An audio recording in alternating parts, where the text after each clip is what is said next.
Thuram, à travers votre fondation, il y a un message, celui du conditionnement. Vous allez recevoir des conditionnements et il va falloir questionner ces conditionnements.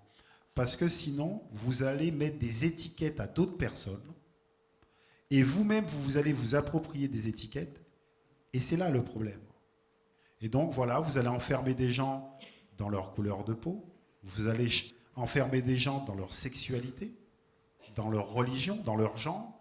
Et vous vous questionnez quand vous arrivez de Guadeloupe, quand vous arrivez en France à l'âge de 9 ans, sur votre couleur de peau. Mais en fait, oui, je me questionne. Pourquoi ? Parce que moi, je suis né aux Antilles, j'arrive dans la région parisienne à l'âge de 9 ans, et en fait, il y a quelque chose qui m'interpelle.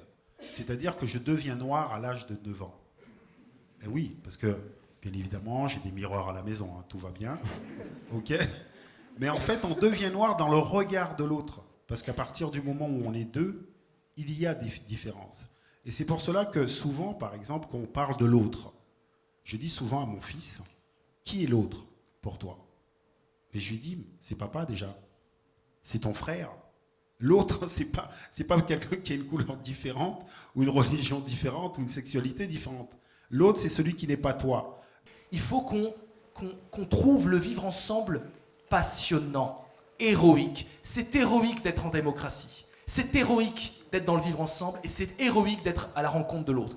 C'est pas mou, c'est pas normal, c'est pas bof, c'est pas tiède, c'est brûlant, c'est héroïque. Et donc il faut revaloriser le vivre ensemble en disant que c'est un combat de tous les jours, de s'ouvrir à la différence. C'est un combat contre les préjugés que je mets, contre les préjugés qu'il a. Il faut aller à la rencontre de l'autre et c'est être héros du vivre ensemble.